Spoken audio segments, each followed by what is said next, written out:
O sangue ainda estava quente quando encontrei o primeiro corpo. Era de um homem de terno, caído entre os eucaliptos que margeavam a estrada vicinal, uns 3 quilômetros antes da entrada de Paracatu. Minha mão tremia segurando a lanterna, e por um momento pensei que fosse alucinação da fadiga, mas não era. O homem estava morto há pouco tempo, e algo me dizia que aquilo não era acidente. Meu nome é João Carlos, mas todo mundo me chama de Joca. Há 15 anos, rodo as estradas do Brasil com meu Scania vermelho, que batizei de Fiel Companheira.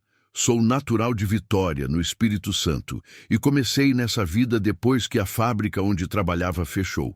Minha esposa Maria sempre diz que nasci com gasolina nas veias, e talvez ela tenha razão.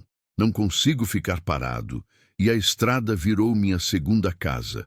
Naquela tarde de quinta-feira, eu vinha de São Paulo carregado com peças automotivas destinadas a uma concessionária em Brasília. Era fim de tarde, aquela hora dourada em que o sol começa a se despedir e pinta o asfalto de laranja. Eu estava tranquilo, ouvindo sertanejo no rádio e pensando em chegar logo ao meu destino para descansar. Foi quando resolvi pegar um atalho que conhecia bem. Uma estrada secundária que cortava por dentro e economizava uns 40 quilômetros. Sempre usei essa rota quando não estava com muita pressa, porque a paisagem era bonita e o movimento era pouco. Mas naquele dia, essa decisão mudaria minha vida para sempre. Estava dirigindo devagar, aproveitando a vista, quando algo chamou minha atenção no retrovisor. Uma picape preta vinha em alta velocidade, fazendo zigue-zague na pista. Pensei que fosse algum maluco embriagado, então encostei mais para a direita para dar passagem. Mas a picape não passou. Ela diminuiu a velocidade e ficou me seguindo, mantendo uma distância constante. Comecei a ficar desconfiado. 15 anos de estrada te ensinam a ler os sinais e aquilo não estava certo. Acelerei um pouco e a picape acelerou junto. Diminuí a velocidade e ela fez o mesmo. Era como se estivesse sendo observado, estudado. Meu coração começou a bater mais forte e instintivamente levei a mão ao martelo que sempre carrego no banco do carona. De repente, a picape acelerou e se aproximou pela lateral esquerda. Pude ver 2 homens dentro do veículo, ambos usando bonés e óculos escuros. O passageiro fez um gesto com a mão, indicando que eu deveria parar. Meu sangue gelou. Assalto na estrada não era novidade, mas algo me dizia que aquilo era diferente. Decidi não parar. Pisei fundo no acelerador e minha fiel companheira respondeu como sempre. O Scania ganhou velocidade e por alguns segundos consegui me afastar da picape, mas eles não desistiram. Continuaram me perseguindo e agora eu tinha certeza de que estava encrencado. Foi quando vi o desvio à direita, uma estrada de terra que adentrava uma plantação de eucaliptos. Sem pensar 2 vezes, virei o volante e entrei na estrada secundária, levantando uma nuvem de poeira. Pensei que assim conseguiria despistá-los, mas estava enganado. A picape veio logo atrás e agora eu estava numa estrada estreita, sem saída aparente. Dirigi por mais alguns quilômetros até que a estrada se alargou numa pequena clareira. Foi aí que resolvi parar e enfrentar a situação. Peguei o martelo, desci do caminhão e fiquei esperando. Meu coração batia descompassado, mas eu estava determinado a não me entregar fácil. A picape parou uns 20 metros à minha frente. Os 2 homens desceram e pude ver que estavam armados. Um deles, mais alto e magro, gritou: "Calma, caminhoneiro, não queremos te machucar, só precisa colaborar com a gente." Mas a voz dele não inspirava confiança, e eu continuei firme na minha posição. "Que colaboração é essa, rapaz?" Gritei de volta, segurando o martelo com força. "Vocês que me expliquem que história é essa de me perseguir na estrada." O homem mais baixo, que parecia ser o líder, deu alguns passos à frente. "Escuta aqui, seu Joca. Sabemos quem você é, onde mora, conhecemos sua esposa Maria, não queremos complicação, mas você viu algo que não devia ter visto." Meu sangue gelou ao ouvir meu nome e o da minha esposa. Como eles sabiam? Que coisa eu tinha visto? Minha mente começou a trabalhar freneticamente, tentando entender o que estava acontecendo. Não sei do que vocês estão falando, respondi, mas mesmo assim senti um arrepio na espinha. Não vi nada, não sei de nada. Ah, mas viu sim, disse o homem baixo, tirando algo do bolso. Era um celular. Você passou pela BR-040 ontem à noite, não passou? Viu uma loira fazendo sinal no acostamento? Minha memória disparou. Lembrei-me da garota que havia visto no acostamento da BR-040, próximo a Paracatu. Uma loira jovem com uma mochila, fazendo sinal com o polegar. Eu tinha pensado em parar, mas algo me fez continuar. Agora entendia o porquê daquela sensação estranha. Vocês estão enganados, tentei argumentar. Não parei, não conversei com ninguém. Só passei direto pela estrada. Mas você a viu, não viu? Insistiu o homem. E isso já é problema demais. Foi quando percebi que estava metido numa encrenca muito maior do que imaginava. Aquela garota não era uma simples pedinte de carona. Havia algo muito mais sério por trás de tudo aquilo. E agora eu estava no meio de uma situação perigosa que mal compreendia. O homem baixo guardou o celular e caminhou mais alguns passos na minha direção. Eu empunhei o martelo com mais força, preparado para qualquer coisa. 15 anos de estrada me ensinaram que não se deve recuar diante de ameaça, mesmo quando os odds não estão a seu favor. Relaxa, caminhoneiro, ele disse, levantando as mãos num gesto de paz. Não somos bandidos comuns, somos polícia, Polícia Federal. Tirou uma carteira do bolso e mostrou um distintivo. Meu nome é Agente Rodrigo, e este é meu parceiro, Agente Silva. Estamos numa operação sigilosa, e você infelizmente se meteu no meio dela. Minha cabeça deu um nó. Polícia Federal? Operação sigilosa? Aquela garota no acostamento estava envolvida em algo federal. Baixei o martelo devagar, mas continuei desconfiado. Já tinha ouvido histórias de bandidos que se passavam por policiais para aplicar golpes. Se são polícia mesmo, por que me perseguiram desse jeito? Perguntei, ainda mantendo distância. E como sabem meu nome e o da minha esposa? O agente Rodrigo suspirou e olhou para o parceiro. Porque a situação é delicada, João Carlos. Muito delicada. Essa garota que você viu, a loira do acostamento, ela se chama Natália Santos, tem 22 anos e é uma das testemunhas mais importantes num esquema de corrupção que envolve políticos de alto escalão. Meu estômago se revirou. Corrupção. Políticos, testemunha. Eu só queria fazer minha entrega em paz e voltar para casa. Mas o destino tinha outros planos para mim. Olha só, doutor, disse, tentando manter a calma. Eu não vi nada demais. Só uma moça no acostamento. Nem parei para conversar. Não sei de nada que possa comprometer sua operação. Mas outros viram você passar, continuou o agente. E agora estão atrás de você, achando que você teve contato com a Natália. Pessoas perigosas, João Carlos. Pessoas que não hesitam em matar para proteger seus segredos. Senti um frio na espinha. Matar? Que enrascada era essa que eu tinha me metido sem querer? Pensei na Maria, nos meus filhos, na minha vida simples de caminhoneiro. Será que tudo isso estava em risco por causa de uma garota que eu nem conhecia? Que tipo de pessoas? Perguntei, já temendo a resposta. Matadores profissionais, respondeu o agente Silva, falando pela primeira vez. Gente contratada para silenciar a Natália e qualquer um que possa ter informações sobre ela. Você virou um alvo sem saber. Minha mente começou a trabalhar acelerada. Se eu era um alvo, minha família também estava em perigo. Precisava avisar Maria, precisava sair dessa situação o quanto antes. O que vocês querem de mim? Perguntei, indo direto ao ponto. Sua cooperação, disse Rodrigo. Precisamos que você nos ajude a encontrar a Natália. Ela fugiu da casa segura onde estava sendo protegida e agora está sozinha, vulnerável. Se os bandidos chegarem até ela antes de nós...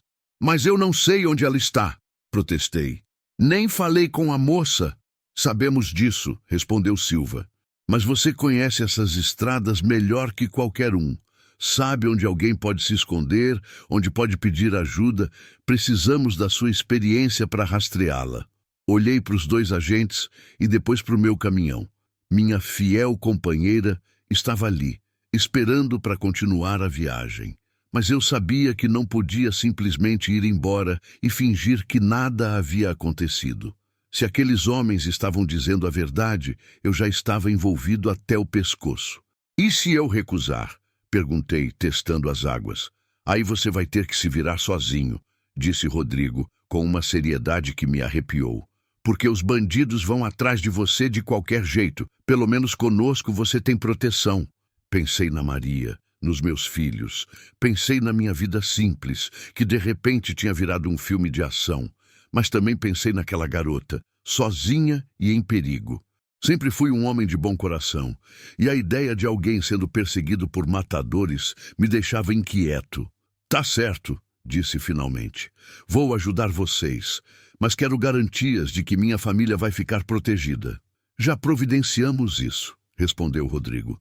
Temos agentes vigiando sua casa em Vitória. Sua esposa e filhos estão seguros. Senti um alívio momentâneo, mas sabia que a situação ainda era grave. Então me expliquem direito que história é essa. Que esquema de corrupção é esse? Os dois agentes se entreolharam antes de Rodrigo começar a explicar.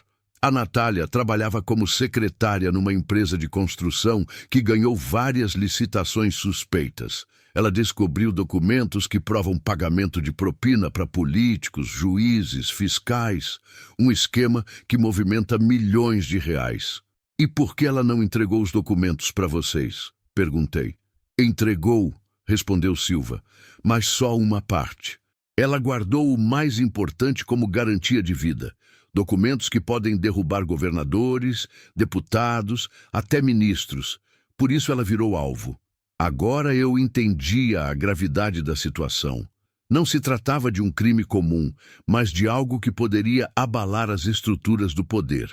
E eu, sem querer, tinha me tornado parte dessa história. Onde vocês acham que ela pode estar? Perguntei. Ela cresceu em Paracatu, explicou Rodrigo. Conhece bem a região. Provavelmente está tentando chegar até alguém de confiança ou procurando um jeito de sair do país. Mas com os bandidos atrás dela, não vai ser fácil. Olhei para o céu, que já estava escurecendo. A noite ia ser longa, e eu tinha a sensação de que minha vida nunca mais seria a mesma. Mas não podia voltar atrás agora. Tinha que ver essa história até o fim. Então vamos procurar essa moça, disse, dirigindo-me ao meu caminhão. Mas vocês vão ter que confiar em mim. Conheço essas estradas como a palma da minha mão. Seguimos em comboio pela estrada de terra, meu Scania na frente e a picape dos agentes logo atrás.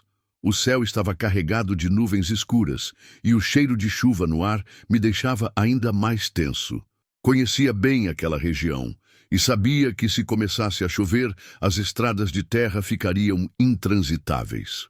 Rodrigo tinha me passado uma foto da Natália pelo celular. Era uma garota bonita, cabelos loiros, olhos azuis, com um sorriso que contrastava com a situação grave em que estava metida. Olhando para a foto, tentei imaginar onde ela poderia estar se escondendo. Joca, você conhece algum lugar por aqui onde alguém pode se esconder? A voz do Rodrigo chegou pelo rádio que ele tinha me dado. Conheço alguns, respondi, mantendo os olhos na estrada. Tem umas fazendas abandonadas uns 10 quilômetros à frente. E também tem uma pousada meio escondida, onde os caminhoneiros param para descansar. Se ela conhece a região, pode estar em qualquer um desses lugares.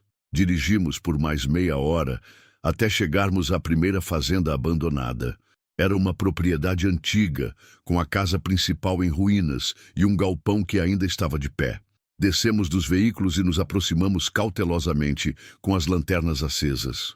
Alguém passou por aqui recentemente, disse Silva, apontando para pegadas na lama. Pegadas pequenas, provavelmente de mulher. Meu coração acelerou.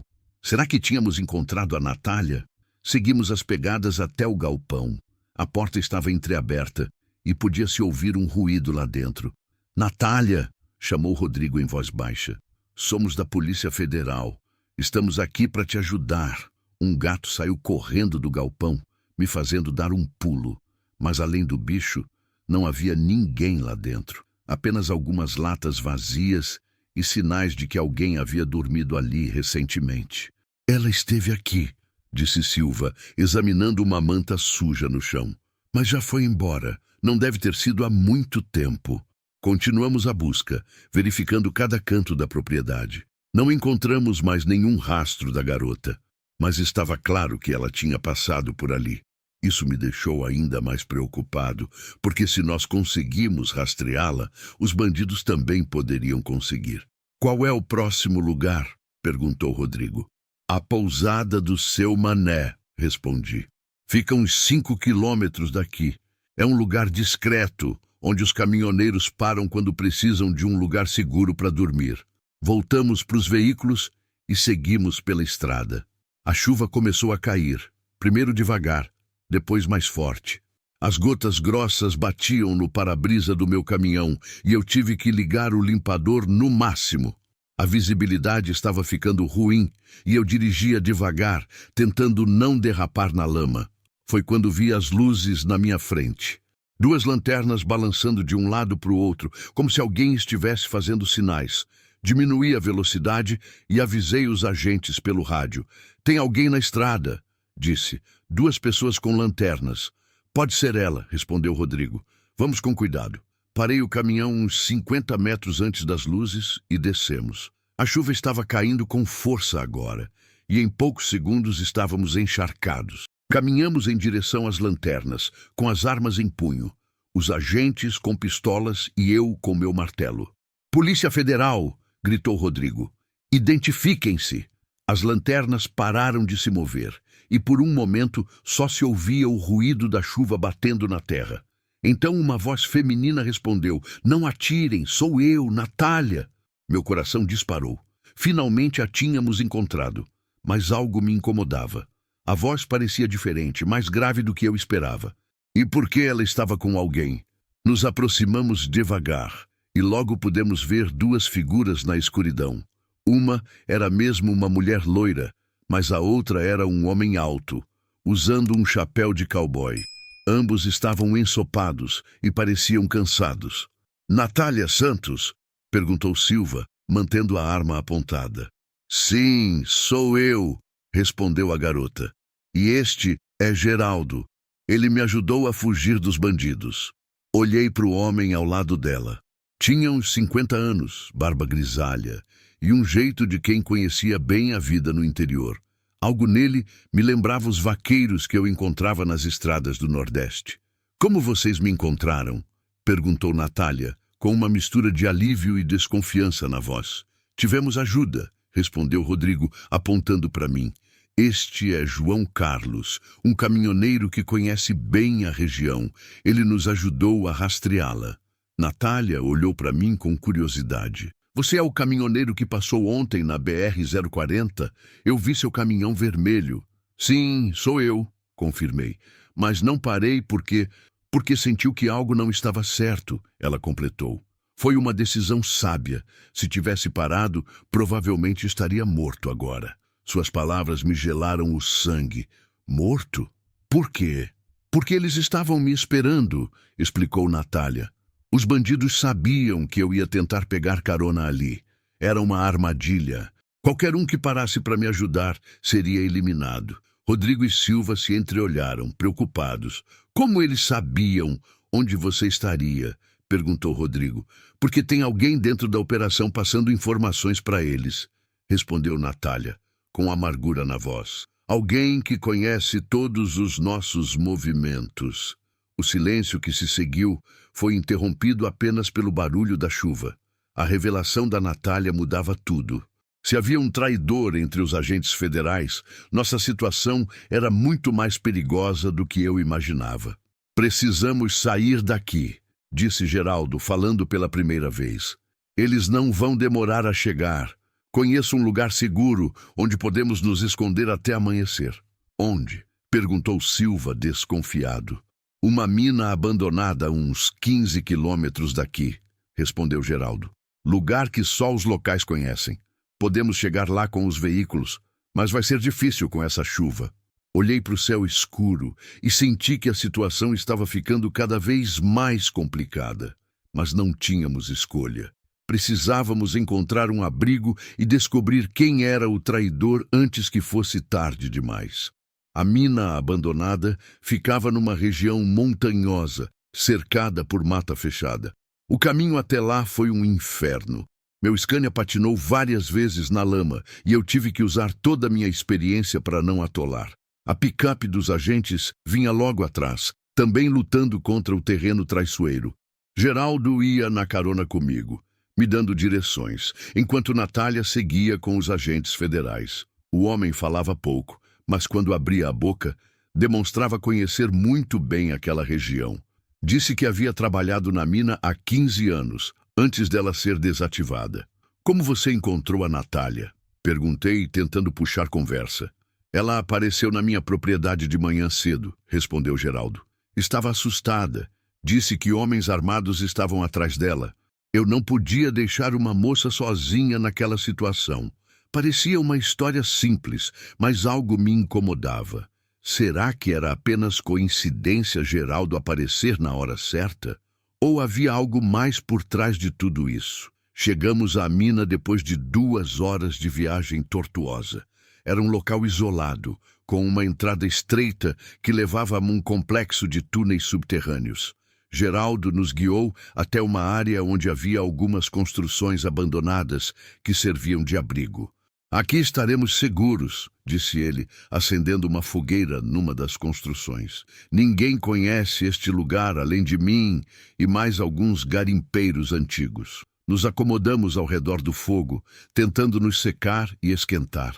Natália estava calada, com um olhar distante, como se estivesse processando tudo o que havia acontecido. Os agentes mantinham-se alerta, claramente desconfiados da situação. Natália, disse Rodrigo, quebrando o silêncio. Você disse que há um traidor na operação. Tem certeza disso? Ela assentiu com a cabeça. Tenho. Eles sabiam exatamente onde eu estaria ontem à noite. Sabiam do plano de fuga, dos horários, tudo. Só alguém com acesso às informações internas poderia ter vazado esses dados. Mas quem? Insistiu Silva. São poucos os que sabem da operação. Essa é a questão, respondeu Natália. Pode ser qualquer um, até mesmo um de vocês. A acusação caiu como uma bomba. Rodrigo e Silva se entreolharam, claramente ofendidos. Eu senti a tensão no ar aumentar consideravelmente. Escuta aqui, garota, disse Silva, levantando a voz. Somos agentes federais há mais de 10 anos. Nossa reputação é impecável. Reputação não significa nada quando há milhões de reais em jogo, retrucou Natália. Já vi gente muito mais confiável ser corrompida por muito menos. Rodrigo tentou acalmar a situação. Vamos com calma. Se há um traidor, vamos descobrir quem é. Mas primeiro precisamos garantir sua segurança. Minha segurança depende de descobrir quem está me traindo, disse Natália com firmeza. E eu tenho uma forma de fazer isso. Tirou um pendrive do bolso e mostrou para todos. Aqui estão os documentos que provam o esquema de corrupção. Mas também tenho algo mais. Registros de todas as comunicações internas da operação. Se há um traidor, está tudo gravado aqui. Meu coração acelerou. Aquele pequeno objeto poderia conter a chave para resolver toda a situação. Mas também poderia ser nossa sentença de morte se caísse nas mãos erradas. Posso ver isso? Perguntou Rodrigo, estendendo a mão. Não, respondeu Natália, guardando o pendrive. Primeiro vamos escutar juntos. Quero ver a reação de cada um. Geraldo, que tinha ficado calado até então, se pronunciou. Tem um gerador aqui que ainda funciona. Posso ligar para vocês usarem um computador. Tenho um notebook no meu caminhão, disse, levantando para ir buscá-lo. Deixa eu pegar. Saí da construção e caminhei até meu Scania. A chuva havia parado, mas o ar ainda estava carregado de umidade. Peguei o notebook e uma lanterna e estava voltando quando ouvi vozes sussurrando. Me aproximei devagar e reconheci a voz de Silva. Ele estava falando baixo no celular, escondido atrás de uma das construções. Sim, encontramos ela, dizia. Estão todos aqui. A garota, o outro agente, o caminhoneiro e um local chamado Geraldo. Podem vir, mas venham preparados. A situação pode ficar feia. Meu sangue gelou. Silva estava passando nossa localização para alguém. Ele era o traidor. Pensei rapidamente no que fazer. Se eu confrontasse ele ali mesmo, poderia haver tiroteio e alguém poderia se machucar. Mas se não fizesse nada, estaríamos todos mortos em pouco tempo. Decidi voltar para dentro da construção e avisar os outros discretamente. Mas quando cheguei lá, percebi que a situação havia mudado. Rodrigo estava apontando sua arma para Natália, enquanto Geraldo segurava um revólver nas costas dele. Que diabos está acontecendo aqui? Perguntei, tentando entender a situação. Parece que descobrimos quem é o traidor, disse Natália, com um sorriso amargo. Mas não é quem eu esperava. Rodrigo olhou para mim com desespero. Joca, me ajuda aqui. Esse homem não é quem diz ser. Ele não é um simples fazendeiro. É mesmo não, confirmou Geraldo, com a voz agora diferente, mais fria. Meu nome é Carlos Alberto e trabalho para pessoas que querem muito esse pendrive. Pessoas que pagam bem por serviços especiais. Entendi que havia caído numa armadilha. Geraldo era um dos bandidos que estavam atrás da Natália. Mas Silva também estava trabalhando para eles. Estávamos cercados por todos os lados. E agora? Perguntei, sentindo o peso da situação. Agora vocês vão me entregar o pendrive e rezar para que eu esteja de bom humor, respondeu Geraldo, apertando o cano do revólver contra a cabeça de Rodrigo. Mas eu sabia que não podia entregar aquele pendrive. Não apenas porque significaria a morte de todos nós, mas também porque continha informações que poderiam destruir muitas vidas inocentes. Precisava encontrar uma forma de virar aquele jogo. Foi quando lembrei do Silva lá fora. Ele não sabia que sua identidade havia sido descoberta. Talvez pudesse usar isso a meu favor, mas precisava agir rápido antes que os reforços que ele havia chamado chegassem. A tensão na construção abandonada estava no limite. Geraldo mantinha o revólver encostado na cabeça de Rodrigo, enquanto Natália segurava o pendrive com as mãos tremendo. Eu tentava pensar numa forma de reverter a situação, mas as opções eram limitadas. Onde está o outro agente? Perguntou Geraldo, olhando ao redor. Deve ter ido fazer as necessidades. Menti, tentando ganhar tempo. Não demora a voltar. Então é melhor a garota me entregar logo esse pendrive, disse Geraldo, aumentando a pressão na cabeça de Rodrigo. Minha paciência tem limite. Natália me olhou, como se esperasse que eu fizesse alguma coisa. Mas o que eu podia fazer? Não tinha arma. Não era treinado para esse tipo de situação. Era apenas um caminhoneiro comum que tinha se metido numa encrenca maior que ele. Tá bom, disse Natália, estendendo o pendrive. Pode pegar, mas me promete que não vai machucar ninguém. Geraldo sorriu friamente. Prometo nada, garota. Vocês viram meu rosto, sabem quem eu sou. Isso é um problema. Meu coração disparou. Ele estava planejando nos matar depois de pegar o pendrive.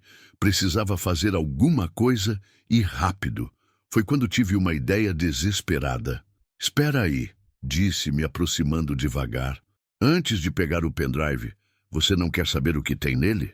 Pode ser que tenha mais valor do que seus patrões disseram. Geraldo hesitou por um momento. Que tipo de valor? Informações sobre contas bancárias no exterior. Inventei. Milhões de dólares que estão esquecidos em bancos suíços. Se você souber como usar essas informações, pode ficar rico sem depender de ninguém. Podia ver que a cobiça estava despertando nos olhos dele.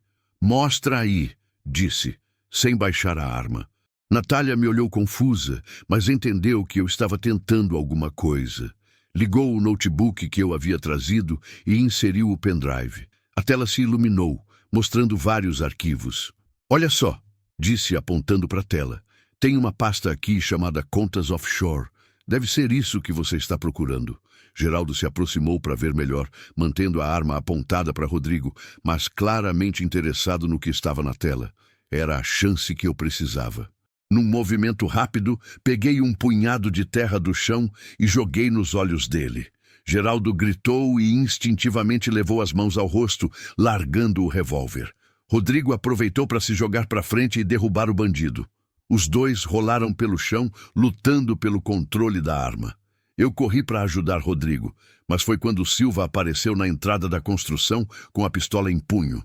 "Ninguém se mexe!" gritou Silva, apontando a arma para mim. Rodrigo e Geraldo pararam de lutar e ficaram parados no chão. Natália abraçou o notebook contra o peito, protegendo o pendrive. A situação havia saído do nosso controle novamente.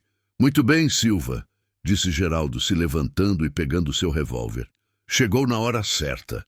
"Desculpa a demora", respondeu Silva. "Estava coordenando com a equipe que vem aí. Devem chegar em 15 minutos. Rodrigo olhou para o parceiro com uma mistura de raiva e decepção. "Por que, Silva? Por que você fez isso?" "Porque cansei de ganhar migalhas enquanto os políticos roubam milhões", respondeu Silva com cinismo. "Pelo menos agora vou ter minha parte." "Sua parte vai ser uma cela na cadeia", disse Rodrigo. Silva riu. "Eu não acho. Com o dinheiro que vou ganhar, posso comprar minha liberdade. Posso comprar qualquer coisa." Geraldo se aproximou de Natália. "Agora me entrega esse pendrive de uma vez. E não tenta mais nenhuma esperteza." Natália olhou para mim, depois para Rodrigo e finalmente para Silva. Podia ver o desespero nos olhos dela. Sabia que se entregasse o pendrive, seria nossa sentença de morte. "Não", disse ela, surpreendendo a todos. "Não vou entregar." "Como é que é?"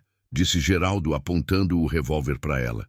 "Disse que não vou entregar", repetiu Natália com mais firmeza. "Podem me matar, mas esse pendrive não sai daqui." "Garota corajosa", disse Silva, se aproximando dela. "Mas burra. Você não entende que não tem saída." Foi quando ouvimos o barulho de motores lá fora, carros se aproximando em alta velocidade.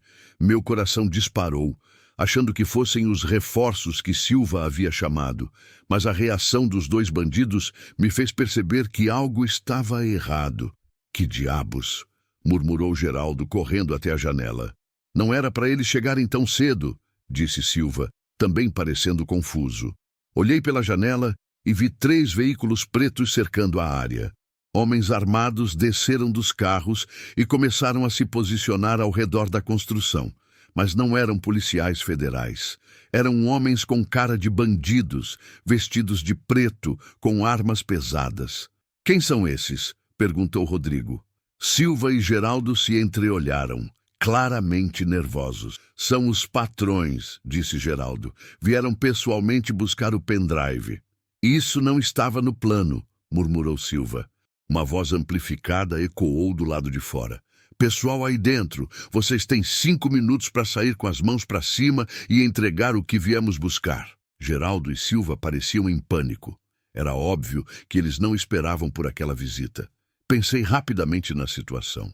Tínhamos bandidos do lado de fora querendo o pendrive e 2 traidores do lado de dentro também querendo a mesma coisa.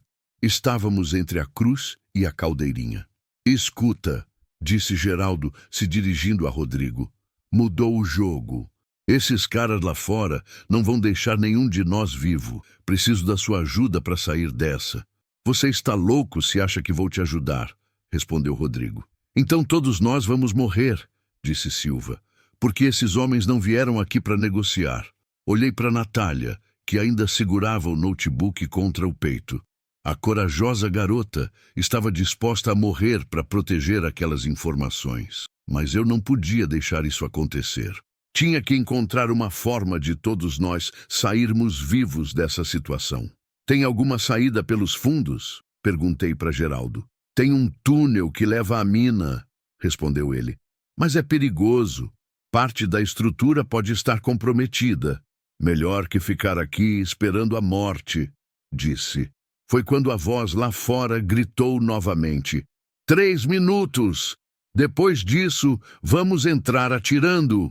Sabia que precisávamos tomar uma decisão rápida. A vida de todos nós dependia das próximas escolhas que fizéssemos. E o tempo estava se esgotando rapidamente. A construção onde estávamos tinha uma porta nos fundos que levava diretamente à entrada da mina. Geraldo nos guiou até lá, ainda segurando o revólver, mas agora a situação tinha mudado. Os verdadeiros inimigos estavam do lado de fora. e todos nós corríamos o mesmo perigo. O túnel é estreito e escuro, explicou Geraldo, abrindo a porta dos fundos. Leva até uma saída do outro lado da montanha, mas tem trechos onde o teto pode desabar. Melhor que morrer fuzilado, disse Rodrigo, já se dirigindo para a entrada da mina. Natália ainda segurava o notebook com força, como se fosse a coisa mais preciosa do mundo. E talvez fosse mesmo. Aquelas informações poderiam mudar o destino de muita gente poderosa no país. Vamos todos juntos, disse Silva, tentando se aproximar do grupo. Você fica aqui, disse Rodrigo, apontando para ele. Não confio em você. Se eu ficar, vou contar para eles que vocês fugiram pelo túnel, ameaçou Silva. Era um dilema. Levar Silva conosco era perigoso, mas deixá-lo também não era uma boa opção. Decidi intervir.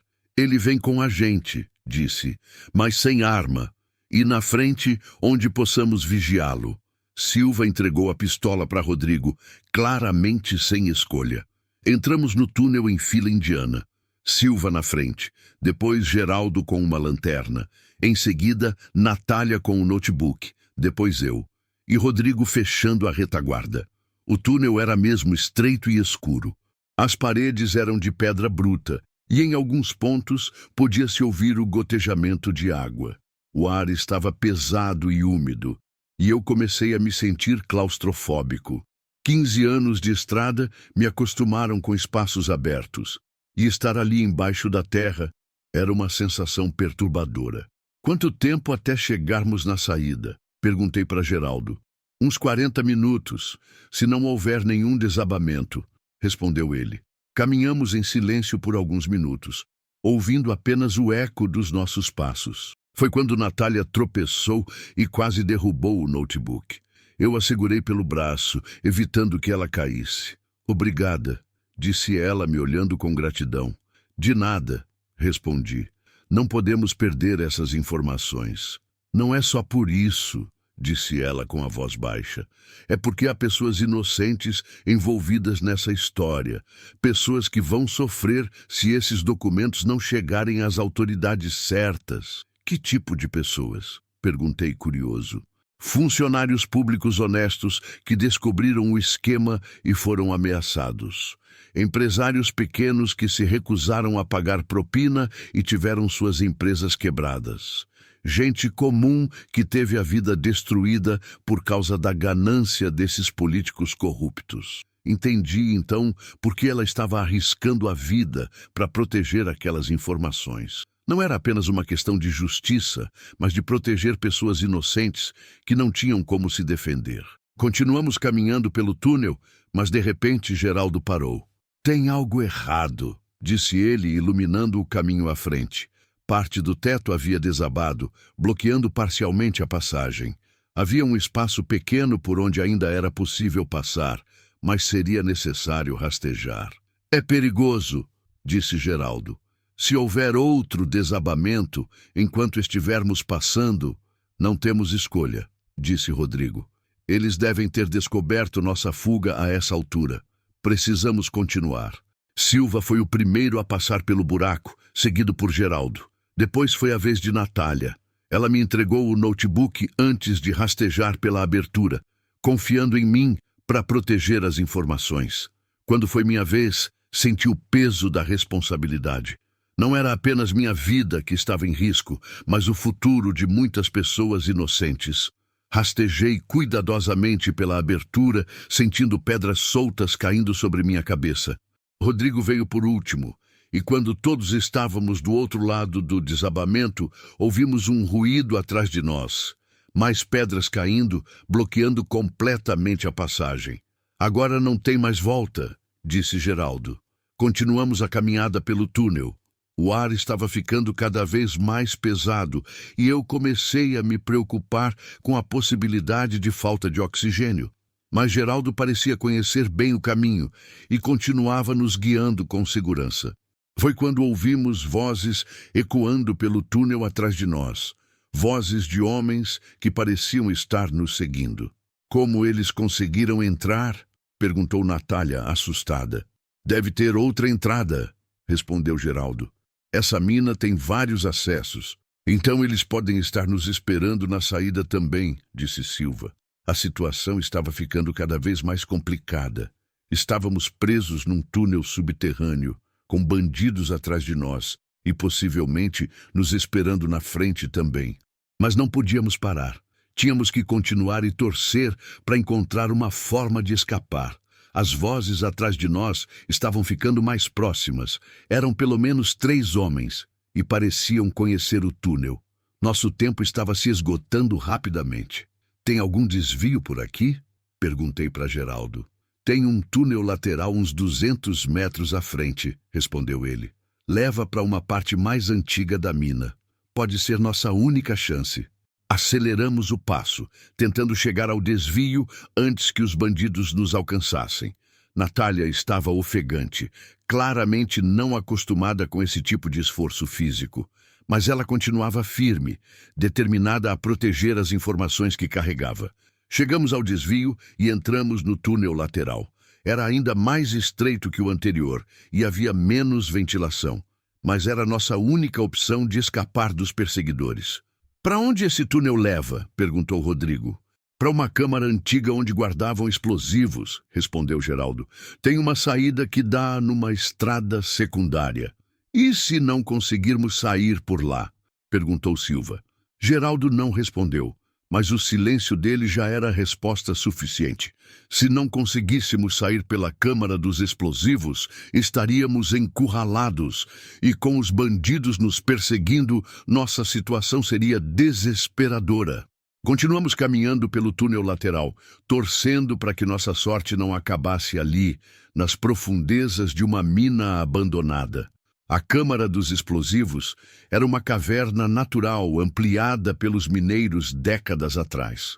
Quando chegamos lá, encontramos caixotes velhos de madeira espalhados pelo chão e prateleiras enferrujadas nas paredes.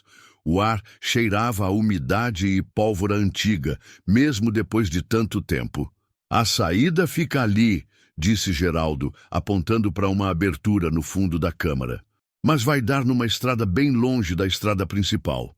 Vamos ter que caminhar alguns quilômetros. Melhor que ficar aqui esperando eles chegarem, disse Rodrigo, verificando a munição de sua pistola. Natália estava exausta, sentada num dos caixotes, com o notebook no colo. Podia ver que a tensão dos últimos dias estava cobrando seu preço, mas ela ainda mantinha aquela determinação nos olhos que me impressionava.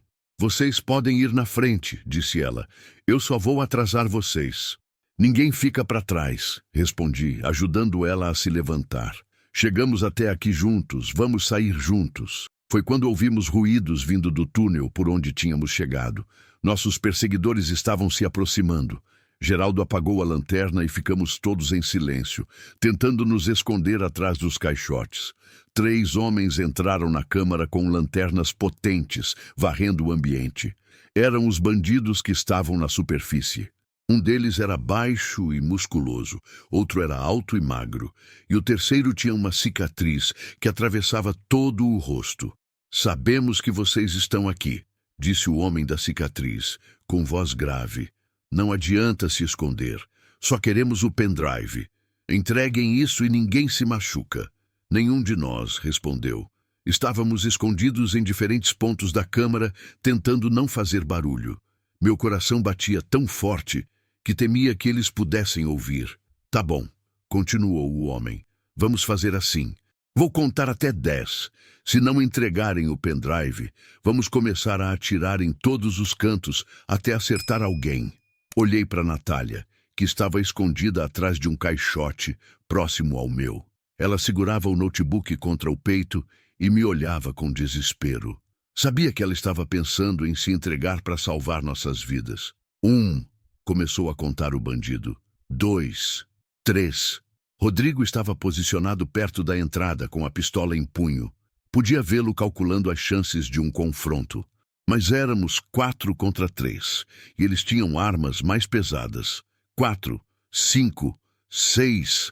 Silva estava escondido do outro lado da câmara. Mesmo sendo um traidor, agora estava do nosso lado por necessidade. Os bandidos não fariam distinção na hora de atirar. 7, 8. Foi quando Natália fez algo que nenhum de nós esperava. Ela se levantou e gritou: "Parem! Eu entrego o pendrive!" "Natália, não!" gritei, também me levantando. Os bandidos apontaram suas armas para ela. "Devagar, garota", disse o homem da cicatriz. "Nada de movimentos bruscos." Natália caminhou lentamente em direção aos bandidos, segurando o notebook. "Está aqui", disse ela. "Todas as informações que vocês querem." "Muito bem", disse o bandido, estendendo a mão. "Agora me entrega isso e..." Foi quando Natália fez algo inesperado. Em vez de entregar o notebook, ela o jogou no chão com força, pisando em cima dele várias vezes. O equipamento se despedaçou e provavelmente o pendrive junto. "Maldita!" gritou o bandido, apontando a arma para ela. Foi quando Rodrigo aproveitou a distração e abriu fogo. O tiroteio começou, e todos nós nos jogamos no chão procurando abrigo. As balas ricocheteavam nas paredes de pedra, criando um barulho ensurdecedor. Consegui chegar até Natália e a puxei para trás de um caixote maior. "Por que fez isso?" perguntei. "Porque tinha que fazer", respondeu ela ofegante. "Mas não se preocupe, o pendrive não estava no notebook." "Pô, como assim?" Ela tirou o verdadeiro pendrive do bolso da calça. "Sempre carrego um notebook velho para situações como essa. O pendrive real está aqui comigo." Mesmo no meio daquele tiroteio, não pude deixar de admirar a esperteza da garota. Ela tinha pensado em tudo. O confronto durou alguns minutos, mas parecia uma eternidade. Geraldo também estava armado e ajudava Rodrigo no tiroteio. Até Silva tinha pego uma arma de um dos bandidos que havia sido atingido. Quando a poeira baixou, 2 dos bandidos estavam mortos e o terceiro estava ferido no ombro. Nós tínhamos saído ilesos, por milagre. "Está acabado", disse Rodrigo, apontando a arma para o bandido ferido. "Não está não", respondeu o homem da cicatriz, com um sorriso cruel. "Vocês não fazem ideia de quem estão enfrentando. Isso aqui é só o começo." "Começo do quê?" perguntou Natália. "Do fim de vocês", disse o bandido. "Tem homens nossos na saída dessa mina. Tem homens vigiando a família do caminhoneiro. Tem homens em todos os lugares que vocês podem pensar em ir." Meu sangue gelou ao ouvir falar da minha família. "Que homens?" perguntei. "Homens que vão fazer sua esposa e filhos pagarem pelo que vocês fizeram aqui hoje", respondeu o bandido. A raiva tomou conta de mim. Sem pensar, me aproximei do bandido e o segurei pelo pescoço. "Se tocarem na minha família, eu mesmo mato vocês um por um." "Calma, Joca", disse Rodrigo, me puxando para trás. "Ele está só tentando nos intimidar." Mas eu sabia que não era blefe. Pessoas com esse nível de organização não faziam ameaças vazias. Minha família realmente estava em perigo e eu precisava fazer alguma coisa para protegê-la. "Temos que sair daqui", disse Natália, "e temos que entregar essas informações às autoridades certas antes que seja tarde demais." Olhei para a saída da câmara e depois para o bandido ferido.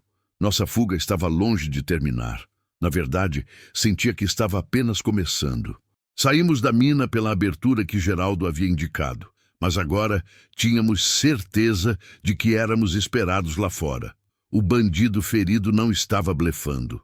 A organização deles era muito maior do que imaginávamos. Precisávamos de um plano diferente se quiséssemos sobreviver. "Meu caminhão está a alguns quilômetros daqui", disse, olhando ao redor da paisagem montanhosa. "Se conseguirmos chegar até ele, posso tentar nos levar para um lugar seguro." "Qual lugar pode ser seguro agora?" perguntou Silva, claramente nervoso. "Conheço um posto de gasolina na BR-262, respondi. "O dono é um velho amigo meu, ex-caminhoneiro. Lugar discreto onde podemos nos reorganizar." Rodrigo estava tentando fazer contato pelo rádio, mas só conseguia estática. "Eles devem estar bloqueando as comunicações", disse. "Não consigo falar com meus superiores." Natália segurava o pendrive real como se fosse um tesouro. E realmente era, um tesouro que podia custar nossas vidas. "Quanto tempo vocês acham que temos antes que descubram que escapamos?" perguntou. "Pouco", respondeu Geraldo. "Eles vão descobrir os corpos na mina e vão saber que estamos vivos. Vão mobilizar mais homens." Começamos a caminhar pela estrada de terra em direção ao local onde eu havia deixado meu Scania. Era final de tarde e logo escureceria. Isso poderia ser uma vantagem para nós, mas também para os nossos inimigos. Joca, disse Natália, caminhando ao meu lado. O que você me disse sobre sua família é verdade? Você tem esposa e filhos? Tenho, respondi, sentindo o peito apertar. Maria, minha esposa, e 2 filhos, João Pedro, de 15 anos, e Ana Beatriz, de 12. Eles são tudo para mim. Sinto muito por ter trazido esse problema para sua vida, disse ela com sinceridade. Você não trouxe, respondi. O problema já existia. Você só teve coragem de denunciar. Caminhamos em silêncio por alguns minutos. O sol estava se pondo, pintando o céu de laranja e vermelho. Em outras circunstâncias, seria uma vista bonita, mas agora só conseguia pensar nos perigos que nos esperavam. Foi quando ouvimos o barulho de helicópteros ao longe. 3 pontos escuros no céu se aproximando rapidamente. Merda, murmurou Rodrigo. Eles têm helicópteros. Tem algum lugar onde possamos nos esconder? Perguntou Silva em pânico. Geraldo apontou para uma formação rochosa à nossa direita. Ali tem umas cavernas pequenas. Não são profundas, mas podem nos proteger da vista aérea. Corremos em direção às rochas enquanto os helicópteros se aproximavam. Conseguimos nos esconder nas cavernas poucos segundos antes deles passarem sobre nossas cabeças. O barulho era ensurdecedor e senti a terra tremer sob meus pés. Eles estão procurando com holofotes, disse Rodrigo, espiando pela entrada da caverna. Os helicópteros passaram várias vezes sobre a área, varrendo o terreno com luzes potentes. Ficamos escondidos por quase 1 hora até que eles se afastaram, provavelmente para procurar em outras áreas. Agora temos certeza de que sabem que estamos vivos, disse Natália, e que têm recursos para nos encontrar, acrescentou Silva. Então temos que ser mais espertos que eles, disse, saindo da caverna. Vamos continuar até meu caminhão, mas vamos pela mata, longe da estrada. Saímos das cavernas e começamos a caminhar pela vegetação densa. Era mais difícil e demorado, mas menos arriscado. A noite estava caindo rapidamente e logo estaríamos caminhando no escuro. Quanto falta? Perguntou Natália, que começava a mostrar sinais de cansaço. Uns 3 quilômetros, respondi. Aguenta firme. Foi quando meu celular vibrou. Uma mensagem de texto de um número desconhecido. Meu coração disparou quando li o conteúdo. Temos sua família. Se quiser vê-los vivos, entregue o pendrive na ponte sobre o rio Paracatu em 2 horas. Venha sozinho. Minhas pernas bambearam. Minha pior suspeita havia se confirmado. Eles realmente tinham sequestrado Maria e meus filhos. Mostrei a mensagem para os outros. É blefe, disse Rodrigo. Eles estão tentando nos pressionar. E se não for? Perguntei, sentindo o desespero tomar conta de mim. Mesmo que não seja, não podemos entregar o pendrive, disse Natália. Há muitas outras vidas em jogo. Mas são minha esposa e meus filhos, explodi. Vocês não entendem? Eles são tudo que eu tenho. Entendo sim, disse Natália, colocando a mão no meu ombro. Mas se entregarmos esse pendrive, centenas de outras famílias vão sofrer.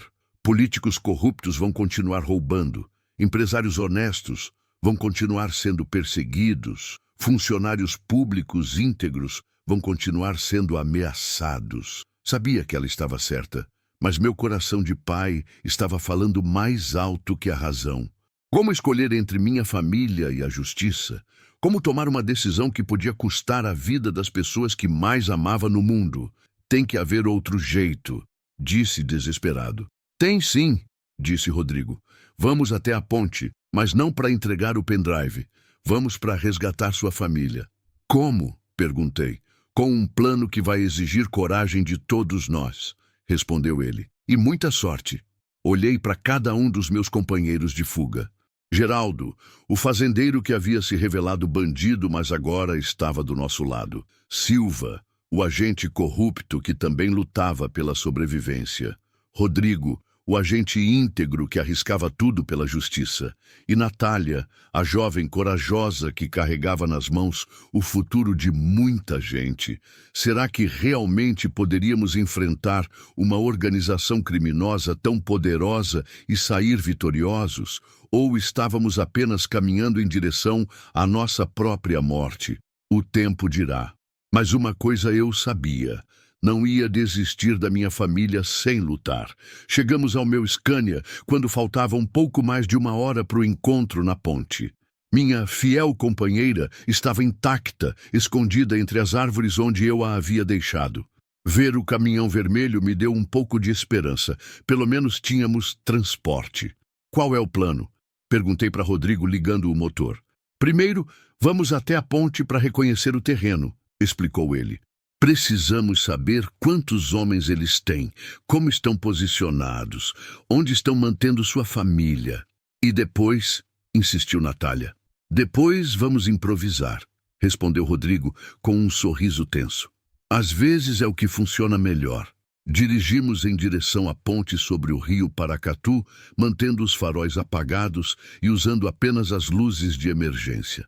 A estrada estava deserta, o que era normal para aquele horário, mas me deixava nervoso. Silêncio demais podia significar emboscada. A ponte ficava numa área isolada, cercada por mata dos 2 lados. Era um lugar perfeito para um encontro clandestino, ou para uma execução. Parei o caminhão uns 500 metros antes da ponte e descemos para observar. Ali, disse Silva, apontando com binóculos que havia no caminhão. Tem 2 carros pretos na entrada da ponte. Posso ver pelo menos 4 homens armados. E minha família? Perguntei ansioso. Tem uma van preta do outro lado, continuou Silva. Não consigo ver o interior, mas deve ser onde estão mantendo eles. Meu coração apertou. Maria e meus filhos estavam ali, tão perto e ao mesmo tempo tão longe. Senti uma mistura de raiva e medo que nunca havia experimentado antes. Temos 15 minutos, disse Rodrigo olhando o relógio. Qual é o plano?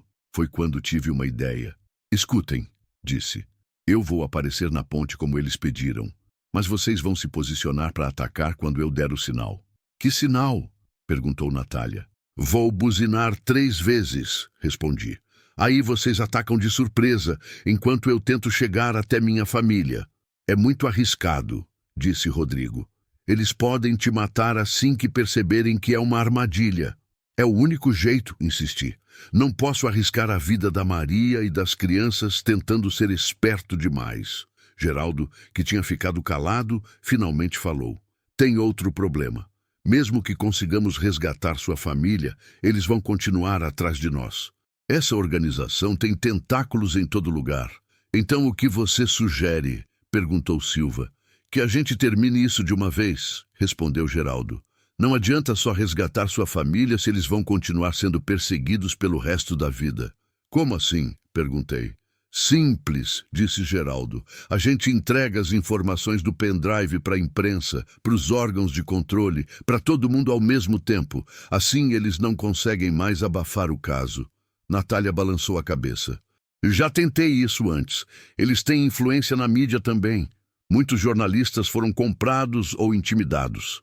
Mas se fizermos isso durante o resgate, enquanto estão ocupados conosco, insistiu Geraldo, eles não vão ter tempo de reagir. Rodrigo pensou por um momento. Pode funcionar, mas precisaríamos de alguém de confiança para fazer essa divulgação. Eu conheço um jornalista investigativo em Belo Horizonte, disse Natália. Carlos Mendes, do jornal Estado de Minas. Ele já tentou investigar esse esquema antes, mas não tinha provas suficientes. Posso mandar as informações para ele agora mesmo, disse Silva, pegando o celular. Não, disse Natália. Primeiro vamos resgatar a família do Joca, depois mandamos tudo. Se algo der errado, pelo menos eles ficam seguros. Olhei para aquela jovem corajosa e senti uma admiração imensa. Mesmo em perigo de morte, ela pensava primeiro nos outros. Era o tipo de pessoa que fazia a diferença no mundo. Tá decidido então, disse. Vou até a ponte. Vocês ficam escondidos e atacam quando eu buzinar. Depois mandamos tudo para o jornalista. Voltamos para o caminhão e eu dirigi lentamente em direção à ponte. Meu coração batia acelerado e minhas mãos suavam no volante. Pensei na Maria, no João Pedro, na Ana Beatriz. Tinha que dar certo. Não podia perder minha família. Cheguei à ponte exatamente no horário combinado. Os carros pretos estavam posicionados como Silva havia descrito e podia ver homens armados nas sombras. Parei o caminhão e desci, levantando as mãos para mostrar que não estava armado. "Vim como vocês pediram!" gritei. "Cadê minha família?" Um homem saiu de trás de um dos carros. Era alto, magro, com um terno escuro que contrastava com o ambiente rural. Tinha cara de quem estava acostumado a dar ordens e ser obedecido. "Caminhoneiro!" disse ele com voz calma, mas ameaçadora. "Trouxe o que viemos buscar." "Primeiro quero ver minha família", respondi, tentando manter a firmeza na voz. O homem fez um sinal e 2 capangas trouxeram Maria e as crianças da van. Meu coração quase parou ao vê-los. Estavam com medo, mas aparentemente ilesos. Maria me olhou com alívio e desespero ao mesmo tempo. "Papai!" gritou Ana Beatriz, tentando correr em minha direção, mas foi impedida por um dos homens. "Agora o pendrive", disse o homem de terno. Tirei um pendrive falso do bolso, uma das precauções que havíamos tomado. "Está aqui", disse, mostrando o objeto, "mas primeiro vocês soltam minha família." "Não funciona assim", respondeu o homem. "Primeiro o pendrive, depois sua família." Era a hora. Olhei para Maria e fiz um sinal discreto com os olhos, um código que usávamos há anos e que significava "se abaixe". Ela entendeu imediatamente e puxou as crianças para baixo. Corri de volta para o caminhão e buzinei 3 vezes, alto e claro. O sinal estava dado. O que aconteceu em seguida foi como uma cena de filme. Rodrigo, Silva e Geraldo apareceram de diferentes posições atirando nos bandidos. Eu saltei do caminhão e corri em direção à minha família enquanto as balas voavam por todos os lados. "Maria, crianças, corram para o caminhão!" gritei enquanto me abaixava para evitar os tiros. O tiroteio durou poucos minutos, mas pareceu uma eternidade. Quando tudo ficou quieto, 3 bandidos estavam mortos, 2 feridos, e o homem de terno havia fugido. Mas o importante é que minha família estava segura. "Papai!" gritaram João Pedro e Ana Beatriz, correndo para me abraçar. "Meu amor", disse Maria com lágrimas nos olhos, "pensei que nunca mais ia te ver." "Está tudo bem agora", disse, abraçando minha família com toda a força. "Vocês estão seguros." Mas Rodrigo me lembrou que ainda não havia acabado. "Joca, temos que sair daqui. Logo vão mandar reforços." Natália se aproximou com o pendrive real na mão. "Agora podemos mandar as informações para o jornalista", disse. Silva já estava digitando no celular, enviando os arquivos para Carlos Mendes em Belo Horizonte. "Pronto", disse. "Em algumas horas, essa história vai estar em todos os jornais do país." Olhei para todos os meus companheiros de aventura. Tínhamos conseguido. Contra todas as probabilidades, tínhamos derrotado uma organização criminosa poderosa e protegido as informações que podiam mudar o país. "E agora?", perguntou Maria, ainda assustada. "Agora vocês vão ter que ficar escondidos por um tempo", disse Rodrigo, "até que toda essa história se resolva na justiça." "Por quanto tempo?", perguntou João Pedro. "Não sei", respondi honestamente. "Mas vamos ficar juntos, aconteça o que acontecer." Subimos todos no meu Scania, minha família, Natália, Rodrigo, Silva e Geraldo. Era um grupo improvável, mas que havia se tornado uma verdadeira equipe. Rumamos para um lugar seguro, sabendo que nossa vida nunca mais seria a mesma. Mas pelo menos agora sabíamos que havíamos feito a coisa certa. E às vezes, fazer a coisa certa é tudo o que importa.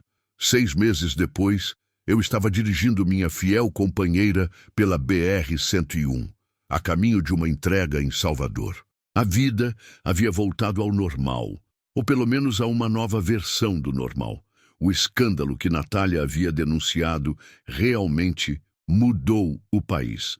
Dezenas de políticos foram presos, empresários corruptos tiveram seus bens bloqueados e um novo sistema de fiscalização foi implantado. Maria e as crianças estavam seguras em casa, em Vitória. Depois que a história veio à tona e os principais envolvidos foram presos, não havia mais motivo para nos escondermos. João Pedro tinha voltado para a escola e estava indo bem nos estudos. Ana Beatriz havia superado o trauma e voltou a ser a menina alegre de sempre. Meu celular tocou e vi que era uma chamada de Natália. Depois de tudo o que passamos juntos, ela havia se tornado uma amiga da família. "Oi, Joca", disse ela com a voz alegre. "Como você está?" "Firme e forte, Natália", respondi. "E você? Como andam as coisas em Brasília?" Natália havia se mudado para a capital federal, onde trabalhava agora como consultora para uma organização não governamental que combatia a corrupção. Seu depoimento havia sido fundamental para desmantelar o esquema, e ela se tornou uma espécie de heroína nacional. "Corridas, mas gratificantes", respondeu ela. "Acabamos de conseguir aprovar uma nova lei que aumenta a transparência nas licitações públicas. Lembra daqueles documentos que eu guardei? Eles continuam ajudando a identificar outros esquemas." "Que bom", disse, sentindo orgulho da coragem daquela garota. "E como está a segurança?" "Bem melhor. Com os principais mandantes presos, parece que a organização se desarticulou. Mas ainda tomo cuidado." Conversamos por mais alguns minutos sobre nossas vidas. Era surreal pensar em como um encontro casual numa estrada havia mudado tanto nossas trajetórias. Mas mudado para melhor. Rodrigo também estava bem. Havia sido promovido na Polícia Federal e agora coordenava uma força-tarefa nacional contra a corrupção. Silva, surpreendentemente, havia se regenerado. Depois de colaborar com as investigações, recebeu uma pena reduzida e agora trabalhava como instrutor na Academia da Polícia Federal, ensinando sobre os perigos da corrupção. Até Geraldo havia encontrado um novo caminho. Descobrimos que ele realmente era fazendeiro, mas havia se envolvido com os bandidos por causa de dívidas. Com o desmonte da organização, conseguiu se livrar das ameaças e voltou para sua propriedade, onde agora criava gado honestamente. Cheguei a Salvador no final da tarde e fiz minha entrega sem problemas. Era uma carga de equipamentos hospitalares para um hospital público. Ironicamente, equipamentos que foram comprados através de uma licitação transparente, algo que talvez não existisse se não fosse pela coragem da Natália. Naquela noite, parei num posto de gasolina para descansar e conversar com outros caminhoneiros. Era algo que sempre gostei de fazer. Trocar experiências da estrada, ouvir histórias, contar algumas também. "E aí, Joca?", disse seu Toninho, um caminhoneiro veterano que eu conhecia há anos. "Ouvi dizer que você virou até celebridade, saiu até no jornal." Era verdade. A história havia repercutido tanto que vários jornais fizeram reportagens sobre o caminhoneiro herói que ajudou a derrubar um esquema de corrupção. Eu não gostava muito da fama, mas entendia que era importante mostrar que pessoas comuns podiam fazer a diferença. "Celebridade nada, Toninho", respondi. "Só fiz o que qualquer pessoa decente faria." "Nem todo mundo faria, não", disse ele. "Muita gente teria entregado a moça para os bandidos para salvar a própria pele." Talvez ele tivesse razão, mas eu acreditava que a maioria das pessoas, quando confrontada com uma situação difícil, escolheria fazer o que é certo. O problema é que nem sempre temos a oportunidade de mostrar nossa verdadeira coragem. Mais tarde, quando estava deitado na cama do caminhão olhando para as estrelas, refleti sobre tudo o que havia acontecido. 6 meses atrás, eu era apenas mais um caminhoneiro anônimo rodando pelas estradas do Brasil. Hoje, sabia que havia feito parte de algo maior, algo que mudou a vida de muitas pessoas. Pensei na Maria e nas crianças, dormindo seguras em casa. Pensei na Natália, lutando todos os dias para tornar o país mais justo. Pensei em todos os funcionários públicos honestos que agora podiam trabalhar sem medo de represálias. pensei nos empresários pequenos que não precisavam mais pagar propina para conseguir contratos. O Brasil ainda tinha muitos problemas, mas pelo menos alguns deles estavam sendo resolvidos. E eu havia contribuído para isso, mesmo sendo apenas um caminhoneiro simples do interior do Espírito Santo. Meu celular vibrou com uma mensagem da Maria. Chegou bem, meu amor. Estamos com saudades. As crianças querem saber quando você volta. Chegou sim, respondi. Amanhã já estou de volta para casa. Beijos para todos. Guardei o celular e fechei os olhos. Amanhã seria mais um dia na estrada, mais uma entrega, mais quilômetros no odômetro da minha fiel companheira. Mas agora eu sabia que cada viagem podia ser uma oportunidade de fazer a diferença na vida de alguém. As estrelas brilhavam no céu escuro e eu adormeci com um sorriso no rosto. Tinha sido uma jornada difícil, perigosa, que quase me custou a vida e a de minha família, mas valeu a pena. Porque às vezes fazer o que é certo é mais importante que fazer o que é seguro. E quando você faz o que é certo, Deus te protege na estrada. Sempre protegeu, sempre vai proteger. A estrada ensina isso para quem tem olhos para ver e coração para entender. Se você chegou até aqui e quer ver mais histórias como esta, convido você a se inscrever no canal e ativar o sininho para não perder nenhuma história. Deixe um like para que possamos continuar compartilhando mais histórias como esta.